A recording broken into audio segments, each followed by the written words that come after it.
ऐसा सच है जो कि आप ऑन कैमरा हमारे ऑडियंस को बताएं कि एमएलटी जो है मेडिकल लेबोरेटरी जो टेक्नोलॉजिस्ट हैं या जो टेक्नीशियंस हैं उनमें क्या क्या चीज़ें जो हैं लोगों को, आम लोगों को, जो भी चीजें आती हैं, जो भी इन्वेंट्री वगैरह आती है, किट्स वगैरह वो सेल करते हैं। और ज्यादातर मैं ऐसे लोगों को पर्सनली जानता भी हूँ जिन्होंने अपने हाथों से मशीनों को खराब किया हुआ है ताकि हमें इस पे काम ही ना करना पड़े। अच्छा, हाँ, ऐसे कुछ हमारे दोस्त भी हैं और अगर ये वीडियो देखेंगे तो वो समझ जाएंगे। आप अभी करंटली जो है वो सर्व कर रहे हैं BPS 17, ठीक है, मेडिकल लेबोरेटरी टेक्नोलॉजिस्ट में, या कोई और कॉमन जो है मैन वो क्यों आप पर रिलाई करे? क्योंकि आप जिस तरह बता रहे हैं कि जिस फुकदान से आप गुजरे हैं और जिन लोगों ने जो आपको पढ़ाया है, जिस इदारे से आप पढ़े हैं, उसमें एक अच्छा खासा हमें जो है वो लूप होल्स हमें नजर आता है, ठीक है। और आज आती जो है वो 17 जो है स्केल में, तो हम आपके ऊपर क्यों यकीन करें, आपकी पोस्ट पर क्यों रिलाई करें, आपके ऊपर क्यों एतमाद करें? क्योंकि वो एक जो सर्किल है उसी चेन के आप भी तो पार्ट है।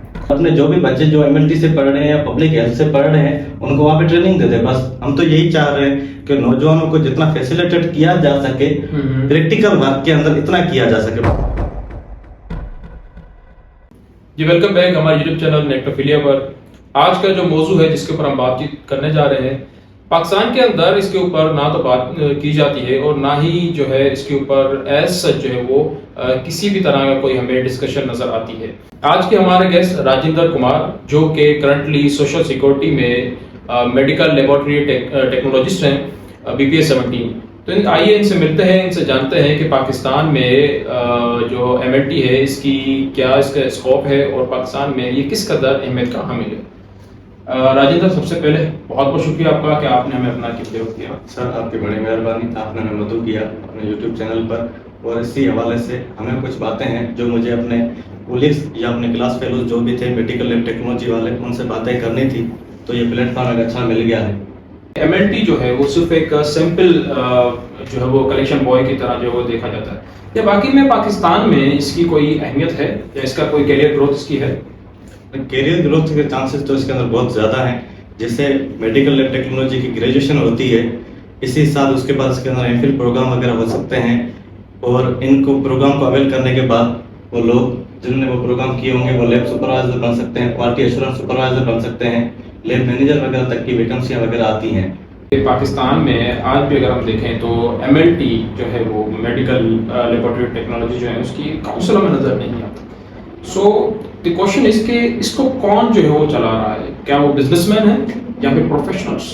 एमएलटी काउंसिल नजर नहीं आया तो एमएलटी के काउंसिल कैसे है कि यहाँ पे अलाइड हेल्थ प्रोफेशन काउंसिल बना हुआ है। मोस्टली जितने भी ये पैरामेडिकल टाइप के कुछ कोर्सेज होते हैं या वो लोग जो हॉस्पिटल्स में डॉक्टर्स की और सीनियर स्टाफ की मदद करते हैं उनको अलाइड हेल्थ कहा जाता है। इसके अंदर उनकी रजिस्ट्रेशन वगैरह हो सकती है। बाकी एक जैसे पाकिस्तान नर्सिंग काउंसिल के हिसाब से आपने सोच रखा होगा या पाकिस्तान इंजीनियरिंग काउंसिल के हिसाब से सोच रखा होगा, तो एज सच गवर्नमेंट लेवल पे या एमएलटी लेवल पे ऐसा कुछ बना हुआ नहीं है। यूनिवर्सिटी के टाइम पे हमने ऐसा कुछ देखा था कि medical lab technology association Pakistan था, इसका कुछ उनके मुतालबात वगैरह भी थे। और बदकिस्मती से वो चीज़ें पंजाब, बलूचिस्तान या खैबर पख्तूनख्वा तक बहुत ज़्यादा फंक्शनल है, लेकिन सिंध में जो उनकी बॉडी है वो फंक्शनल नहीं है। उसमें कुछ गलतियां हमारी भी हैं कि जैसे मैंने पहले ही कहा कि मुझे याद भी नहीं है कि मतलब उनके क्या उनका मैनिफेस्टो था या वो किस चीज़ पे काम कर रहे थे। और दूसरा कि अब तक भी मेरे ख्याल में जहाँ तक मुझे याद आता है कि सिंध के अंदर जो भी इनकी बॉडी चल रही है उसको जो गवर्न कर रहे हैं वो एमएलटी वाले नहीं है, वो किसी और डिपार्टमेंट के हैं। जैसे किसी हेड के बारे में मैं ये कहना चाहूँगा कि वो माइक्रोबायोलॉजिस्ट है। वो जो माइक्रोबायोलॉजिस्ट है वो मेडिकल लैब टेक्नोलॉजिस्ट के बारे में क्यों सोचेगा? इस बात से हम अंदाजा लगाते हैं कि वो बिजनेसमैन है या सरमायादार है। ठीक जी, समझते हैं कि पाकिस्तान में एमएलटी, अच्छा एक चीज़ और इसके साथ ऐड करता चलो कि एक तो है मेडिकल लैब टेक्नीशियन और दूसरा मेडिकल लेबोरेटरी टेक्नोलॉजिस्ट। तो मैं पहले तो आपसे ये जानना चाहूंगा इसके बीच में डिफरेंस क्या? इन दोनों के बीच में डिफरेंस एजुकेशन का है कि जैसे मतलब कुछ कोर्सेज वगैरह ऐसे होते हैं, ये मैं आपको बातें वो बता रहा हूँ जो अलाइड हेल्थ प्रोफेशनल काउंसिल की तरफ से जो डिस्क्रिप्शन जारी की गई है उसके हिसाब से बता रहा हूँ कि कुछ कोर्सेज इनके ऐसे होते हैं जो मतलब मैट्रिक बेस पे हो जाते हैं। उसमें 1 साल या 2 साल का डिप्लोमा होता है, उसको आप टेक्नीशियंस कह सकते हैं। फिर इंटर बेस पे आता है, जैसे हमने किया हुआ है तो हमने ग्रेजुएशन की हुई है 4 साल की, मेडिकल लैब टेक्नोलॉजी के अंदर। बेसिकली इनके कामकाज का कुछ फर्क है और दूसरा इनकी एजुकेशन का फर्क रखा हुआ है कि टेक्नीशियन जो है वो बेचारा एक तो ऐसे माहौल में सीखता है या ऐसे माहौल में पढ़ता है जहाँ पे जैसे हम कॉलेज साइड से बीएससी वगैरह कर लेते हैं, आप ऐसा ही समझ लें कि टेक्नीशियन का कोर्स कुछ इस टाइप का हो जाता है। और अगर हम ग्रेजुएशन के बेस पे आ जाते हैं तो वो यूनिवर्सिटियों में होते हैं, उसके लिए कोई अच्छी ऐसे सेटअप बने हुए होते हैं, या उनके ज़्यादातर मौके इसलिए बढ़ जाते हैं कि वो ग्रेजुएशन कर लेते हैं, फिर थोड़े उनके लिए ऑप्शंस खुल जाते हैं। लाजमी नहीं है कि लेबोरेटरी के अंदर ये ऑप्शन खुल जाए, ग्रेजुएशन बेस के लिए उनके लिए ऑप्शन खुल जाते हैं। राजेंद्र, आपने जिस इदारे से आपने जो वो एमएलटी किए है और 4 साल जो आपने जो दिए, क्या आप उस इदारे से सेटिस्फाई हैं? जी, मैंने अपना मेडिकल लैब टेक्नोलॉजी की जो ग्रेजुएशन है वो यूनिवर्सिटी ऑफ सिंध से की है। मैं फर्स्ट बैच से ताल्लुक रखता हूँ क्योंकि 15 में मैं एनरोल हुआ था। तो सेटिस्फाइड का मतलब ये है कि सबसे पहले मेडिकल लैब टेक्नोलॉजी, जब उसके नाम के साथ ही मेडिकल लग जा रहा है तो उसका मतलब ये है कि वो मेडिकल का भी डिपार्टमेंट है, ठीक है, और वो जनरल यूनिवर्सिटी में नहीं चल सकता। पर बदकिस्मती से सिंध यूनिवर्सिटी के अंदर वो डिपार्टमेंट चल रहा है। ना सिंध यूनिवर्सिटी की कोई अपनी हॉस्पिटल है, ना लेबोरेटरी है, तो वो उन लोगों को कहाँ भेजेंगे। और अब तो उन्होंने और भी ज्यादा डिपार्टमेंट शुरू कर दिए, जैसे पब्लिक हेल्थ के नाम के टाइप के। ऐसे ये चीजें और कुछ भी नहीं इस मुल्क के अंदर गुर्बत या बेरोजगारी कोई हाथ दे रहे हैं। रही बात सेटिस्फाइड की, सेटिस्फाइड इसलिए नहीं थे कि वहाँ पे प्रैक्टिकल वर्क नहीं था जैसे दूसरे मेडिकल यूनिवर्सिटी में होता है। जैसे SIUT करवा रहा था या लियाकत नेशनल करवा रहा था, मेरा लियाकत नेशनल बहुत अच्छा करवा रहा था। जब मैं मतलब सेकंड या थर्ड ईयर में आया तब हमें पता चला कि लियाकत नेशनल भी करवा रहा था। वजह ये भी है कि उनके पास अपनी लैब नहीं थी और ना ही उनके पास अपनी फैकल्टी थी। जी हाँ, उन्होंने पता नहीं किस सेटअप की वजह से चला दिया सेटअप। हाँ, बाकी ये मैं कहूँगा उनका कि इनका शुक्रिया कि इन्होंने ये सेटअप चला दिया, ताकि अगर गरीब बंदा है वो भी उधर से एमएलटी करके मतलब कुछ कर सकता है अपनी जिंदगी में। बाकी तो जैसे प्राइवेट यूनिवर्सिटियां हैं वो तो बहुत महंगी हैं। डायरेक्ट कहें इनडायरेक्टली जो है वो आप ये कह रहे हैं कि उस इदारे में जो लोग उस वक्त जो है वो इस पूरे उसमें जो इन्वॉल्व थे, तो क्या आप उनको टारगेट कर रहे हैं कि क्या वो ऐसे अहमियत के हामिल थे जो कि आपके उस डिपार्टमेंट को जो चला सके, या क्या आप उनको नहीं समझते कि वो इस कदर जो है वो वैल्यूड नहीं थे जो कि आपको जो है वो एमएलटी की तरफ निकला है? बहरहाल बात टारगेट की तो नहीं है, मैं तो यही कह रहा हूँ कि जितनी कोशिश शायद उनको करनी चाहिए थी वो उन लोगों ने नहीं की। मेरे हिसाब से एक पैसा बनाने का तरीका बनाया गया था कि एक बैच ट्रायल बेस पे चलाते हैं, अगर वो बैच कामयाब हो गई तो चलाते रहेंगे। जैसे पाकिस्तान में कि कोई भी एक काम चल पड़ा तो फिर वो चलता ही जाता है, और अब वो चल रहा है। बेसिक जो जिस वजह से मैं सेटिस्फाइड नहीं हूँ या मैं उस इदारे को टारगेट कर रहा हूँ, उसका मेन रीजन ये है कि उनके पास अपनी हॉस्पिटल नहीं है, ना अपनी लेबोरेटरी है। और इन द फाइनल ईयर जब मतलब 8वां सेमेस्टर रखा गया है, जिसका उन्होंने इंटर्नशिप वगैरह का नाम दिया है या लेबोरेटरी विजिट का नाम दिया है, उसमें रियल इफेक्ट यही होते हैं कि डायरेक्टर्स या वो इदारा ऐसे करता है कि स्टूडेंट्स को कहता है कि आप जाएं लेबोरेटरी में बात करें कि हमें इंटर्नशिप दे, और अगर लेबोरेटरी सेटिस्फाइड हो जाती है तो आप हमारे पास आइएगा, हम आपको लेटर दे देंगे। इसका मतलब ये है कि मतलब इदारा कोई भी हमारी जिम्मेदारी नहीं उठा रहा है। हम अगर पढ़ रहे हैं तो अपनी जिम्मेदारी पे पढ़ रहे हैं, और खुदा न खास्ता अगर कल कुछ उसमें फेल्योर भी होगा तो वो हमारे पे होगा। दूसरी बात रही कि जो भी फैकल्टी इसको टीच कर रही है वो फैकल्टी मुख्तलिफ डिपार्टमेंट से बनाई गई है। जैसे मोस्टली सिंध यूनिवर्सिटी की मैं बात करूं तो उसमें फिजियोलॉजी की फैकल्टी पढ़ा रही है। अभी कुछ इन्होंने टीचिंग असिस्टेंट या रिसर्च असिस्टेंट टाइप रखे हैं जिन्होंने मेडिकल लैब टेक्नोलॉजी वगैरह किया हुआ है, पर पूरी की पूरी फैकल्टी जो है वो दूसरे डिपार्टमेंट्स की है। क्या इनको काबिल लोग नहीं मिल रहे, या इनके पास कोई मेथड या कोई तरीका नहीं है? जब इन सारे गिले शिकवे की अगर हम बात करें सब कुछ, तो कहीं ना कहीं एक चीज तो बड़ी क्लियर है कि आप ये कहें कि समझते होंगे, जहां आपकी बात से जैसे हम अंदाजा लगा सकते हैं कि पाकिस्तान में क्या इसका स्कोप है, और अगर इसका स्कोप है तो वो अभी तक हमें ऐसा क्यों नजर नहीं आता? क्योंकि मुझसे अगर पूछा जाए तो अभी जो है वो 17 जो है वो आप हैं BPS 17 में, तो अभी तक एज सच जो है वो हमें डेवलप्ड जो है वो नहीं नजर आता MLT के अंदर या पाकिस्तान के अंदर इसका स्कोप। तो इसकी क्या वजह है? सर, इसकी वजह यह है कि पाकिस्तान के अंदर तो थोड़ा बहुत है। जैसे मतलब फेडरल के अंदर जैसे हम इस्लामाबाद की बात करें तो जो पिम्स हॉस्पिटल है वो सीटें अनाउंस करती है मेडिकल टेक्नोलॉजिस्ट की। फिर सूबों की अपनी अपनी कोटा रखी गई होती हैं, या पंजाब की खुद की जो मतलब पंजाब गवर्नमेंट है उसके हेल्थ डिपार्टमेंट की तरफ से कुछ सीटें अनाउंस की जाती हैं, पर वो इतनी लिमिटेड होती हैं कि मिसाल जैसे कोटा के हिसाब से अगर हम देखें फेडरल की तो 2 सीटें सिंध की रखी हुई हैं, 2 पंजाब की, ऐसे रखी हुई हैं। तो उसकी सही मैं ये नहीं कहूँगा कि डिस्ट्रीब्यूशन सही नहीं है, लेकिन मैं कहूँगा कि जितनी आवाम पढ़ के निकल रही है एमएलटी से वो इतनी एडजस्ट नहीं हो सकती। ठीक है। और अगर हम सिंध की बात पे आ जाएं तो सिंध की बात में ये है कि सिंध का अभी तक, जैसे मतलब मैं 2018 में पास आउट हुआ, 2026 चल रहा है, तो 7 से 8 साल हो गए हैं। अभी तक मैंने ऐसी कोई भी एडवर्टाइजमेंट वगैरह नहीं देखी है जो मेडिकल लैब टेक्नोलॉजी के बेस पे हो। इस बात में मैं एक याद दहानी ये भी करवाता चलूं कि एक ही मरतबा मैंने एडवर्टाइजमेंट देखी थी सिंध गवर्नमेंट की तरफ से, वो थी लेबोरेटरी टेक्नीशियन की पोस्ट के लिए, बीपीएस 9 के लिए। हमने भी वो क्वालिफाई की थी। उसके अंदर जो एजुकेशन रिक्वायरमेंट्स थी वो 2 किस्म की थी। सबसे पहले कि या तो आपके पास लेबोरेटरी टेक्नीशियन का डिप्लोमा होना चाहिए, वो 1.8 या 1.6 ईयर्स का होता है, ये डिप्लोमा होना चाहिए, या अदरवाइज आपके पास graduation in MLT medical lab technology के अंदर ग्रेजुएशन की डिग्री होनी चाहिए। चलें, उसके बाद अभी तक कोई भी सेटअप नहीं हुआ है, ना मिसाल सिंध पब्लिक सर्विस कमीशन के थ्रू, ना किसी भी ऑर्गेनाइजेशन के थ्रू, या किसी भी हेल्थ डिपार्टमेंट के थ्रू सिंध के अंदर ऐसी जॉब्स अनाउंस नहीं हुई हैं। ठीक है।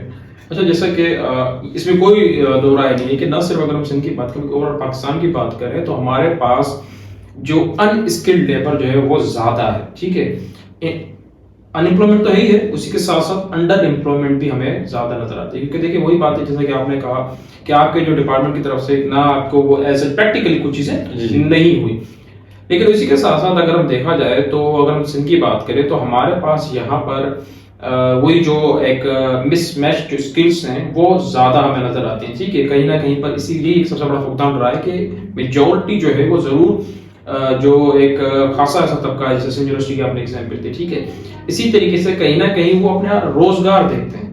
उनके लिए एमएलटी का होना, वो उनकी जो परसेप्शन होती है वो यही होती है कि कहीं ना कहीं चलो कोई इस जगह पे लग जाएंगे जहां पर उनकी थोड़ी बहुत आमदनी आना शुरू हो जाएगी।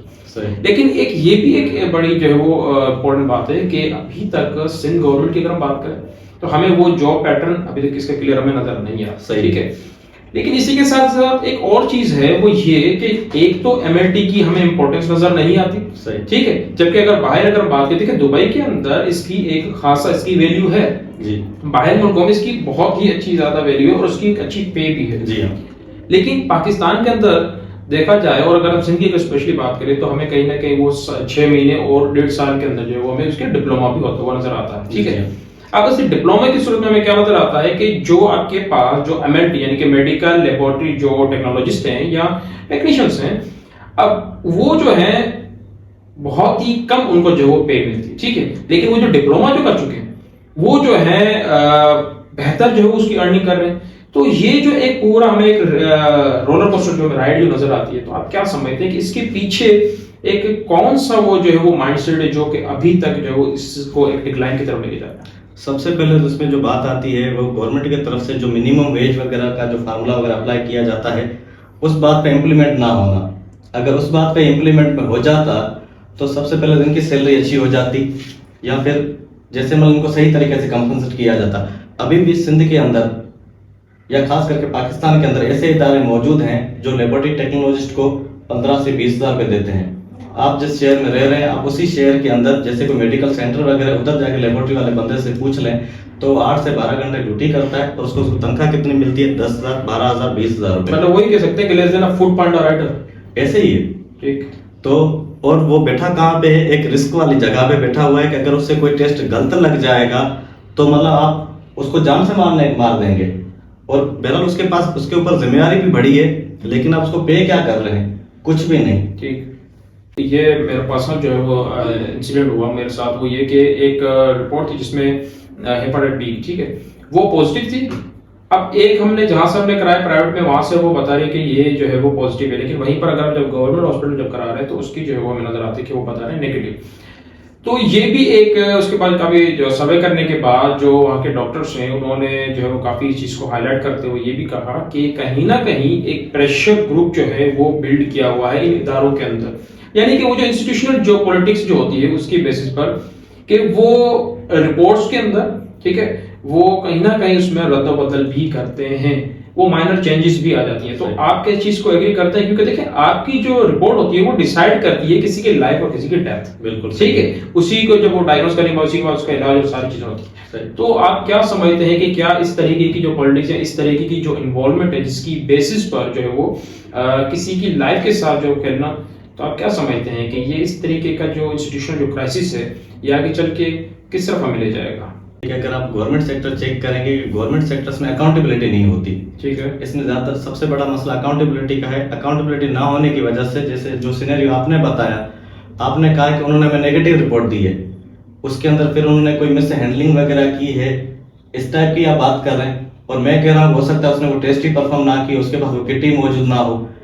अब वो इत्तेफाकन पॉजिटिव देने की बजाय वो यही सोच रहा है कि नेगेटिव देके जान छुड़ाओ। बिल्कुल ठीक। आप तो यही सोच रहे हैं कि मिसाल उसने किया है और उसने नेगेटिव दिया है। मैं ये कह रहा हूं कि अगर सिचुएशन ही ऐसी है कि उसके पास कोई सामान नहीं है, आपको टालने के लिए कि आप कुछ भी कर सकते हैं, शोर भी कर सकते हैं कि हम टैक्स दे रहे हैं, XYZ जो भी बातें हम करते हैं, तो आपको टालने के लिए उसने ये कह दिया कि नेगेटिव है। हाँ, उसमें उस स्टाफ की भी गलती है, उसको ये चीजें सोचनी चाहिए थी या हिस्ट्री लेनी चाहिए थी। ठीक है। जी हाँ, हिस्ट्री वगैरह बिल्कुल लेनी चाहिए। मैं इसमें यही कहूंगा कि अनप्रोफेशनलिज्म था उस बंदे का जिससे आपने टेस्ट करवाए, और उन डॉक्टर्स का, जी हाँ, जिन्होंने आपको मतलब मुतमिन करके जवाब दिए। और कहीं ना कहीं मुझे ऐसा भी लग रहा है कि आपने इस चीज को छोड़ दिया। हो सकता है आपको इस चीज को हाईलाइट करना था कि आपके साथ तो सिर्फ इतना इशू हुआ है कि पॉजिटिव और नेगेटिव दे दिया गया है। कुछ ऐसे लोग भी होंगे जिनकी नेगेटिव को पॉजिटिव दे दिया गया होगा और उन्होंने वहां पे मेडिसिन वगैरह शुरू कर दी होंगी या इलाज वगैरह शुरू कर दिया होगा। उसके बारे में तो सोचा जा सकता था। बिल्कुल नहीं, इसके ऊपर हमने काफी ज्यादा जो वो डॉक्टर्स ने भी इसका स्ट्रिक्ट एक्शन लिया और उसके बाद होप्सो, एक मिनट, इसको काफी टाइम हो गया है तो होप्सो तो कुछ ना कुछ बेहतरी आई होगी। अच्छा, एक और चीज, ये तो एक हमें फुकदान यहाँ नजर आता है, ठीक है, लेकिन गल्फ कंट्रीज की अगर बात करें, यानी कि अगर बाहर की अगर बात करें, तो पाकिस्तान के अंदर जो आपके पास जो MLT जो क्वालिफाइड हैं, ठीक है, जो ग्रेजुएट्स हैं, उनकी जो डिग्री जो है वो स्ट्रिक्टली जो है वो उनको वो अहमियत नहीं मिलती। ठीक है, वो कहीं ना कहीं पर उसको वो यूजलेस माना जाता है। तो आप क्या समझते हैं कि उस डिग्री को यूजलेस मानना ये किसका सबसे बड़ा हाथ है? क्या वो इदारों का, जिन इदारों से वो ग्रेजुएट्स निकले, इसमें गलती उन ग्रेजुएट्स की तो नहीं हुई? मेरे हिसाब से मुझे ऐसा नहीं लगता है कि मतलब जैसे आपने कहा गल्फ कंट्रीज वगैरह में इसके ऊपर पाबंदियां हैं या इसको इतना यूजलेस माना पाकिस्तान की जो MLT है उसकी बात कि यूजलेस माना जा रहा है, उसको इतनी वैल्यू नहीं दी जा रही। उसमें ना सबसे पहले ये है कि जब भी आप फॉरेन कंट्रीज के अंदर कोई मेडिकल डिपार्टमेंट ज्वाइन करना चाहते हैं, किसी किस्म का डिपार्टमेंट ज्वाइन करना चाहते हैं, तो आपको टेस्टें देनी पड़ती हैं। जैसे गल्फ कंट्री के अंदर उनका कुछ बना हुआ है मिनिस्ट्री ऑफ हेल्थ वगैरह के हिसाब से, वो आपने क्वालिफाई करेंगे तो आप आगे चले जाएंगे। अब रही बात दूसरी कि आपने कहा कि उसमें उस बंदे का, उस स्टूडेंट का दोष नहीं है जो वहां से पढ़ के निकला है। वो अच्छे तरीके से पढ़ के निकलता तो जो गल्फ कंट्रीज की टेस्टें वगैरह वो भी निकाल देता था। हर बात में जो मतलब गलती इदारे की नहीं होती या मुल्क की नहीं होती है, कुछ गलतियां अपनी भी होती हैं जो तस्लीम करनी चाहिए। मैं तो इस बात का जवाब यही देना चाहूंगा। बाकी अगर किसी के साथ सीन हुआ है तो वो बता सकता है हमसे। हाँ, ब्लड बैंक और जो डायग्नोस्टिक जो लैब हैं और जो हॉस्पिटल्स हैं उसमें MLT की जो है वो डिमांड बढ़ रही है। MLT की डिमांड का तो पता नहीं है, बाकी MLT के ग्रेजुएशन बढ़ते जा रहे हैं, क्योंकि अभी तो हर यूनिवर्सिटी ने करवाना शुरू कर दिया। जब 2015 में हम आए थे तब मुझे याद आता है कि सिर्फ सिंधी करवा रहा था, यूनिवर्सिटी करवा रही थी। अब उसके बाद वो लम्स ने भी शुरू कर दिया है। ठीक है। और अब आस्ता आहिस्ता मोहम्मदी मेडिकल कॉलेज, और फिर तो ये हैदराबाद कराची के अंदर प्राइवेट इदारे खुल गए हैं, दादा बॉय टाइप के, बकाई, ऐसे बहुत से नाम हैं जिन्होंने मतलब ऐसे खोला हुआ है। बस MLT की ग्रेजुएशन पैदा करो, फिर देखा जाएगा, जो भी होगा देखा जाएगा।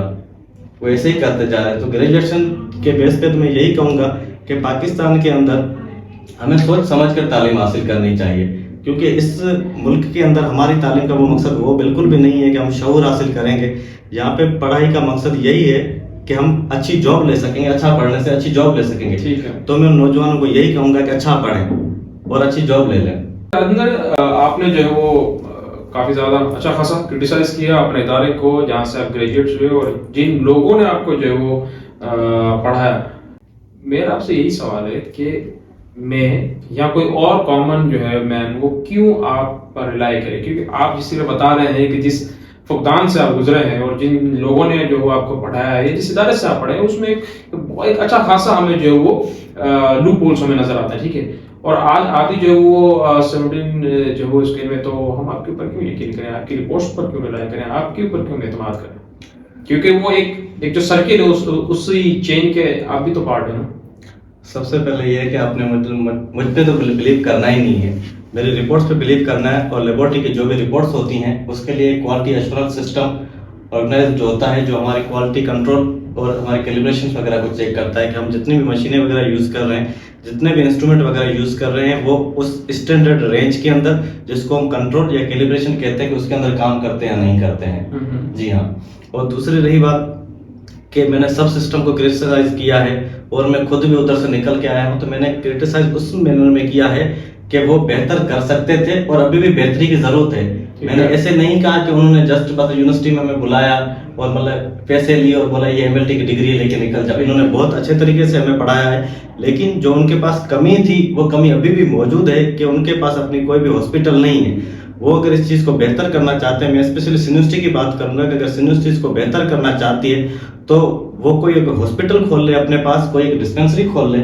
जैसे टीचिंग मतलब फैकल्टी जितनी भी है या जो भी फैकल्टी यूनिवर्सिटी के अंदर काम करे उनके लिए हॉस्पिटल खोल दे, और अपने जो भी बच्चे जो एमएलटी से पढ़ रहे हैं या पब्लिक हेल्थ से पढ़ रहे हैं उनको वहाँ पे ट्रेनिंग दे दे। बस हम तो यही चाह रहे हैं कि नौजवानों को जितना फैसिलिटेट किया जा सके प्रैक्टिकल वर्क के अंदर इतना किया जा सके। बाकी कोई मेरा पर्सनल क्लैशेस तो किसी इदारे से है ना किसी बंदे से है।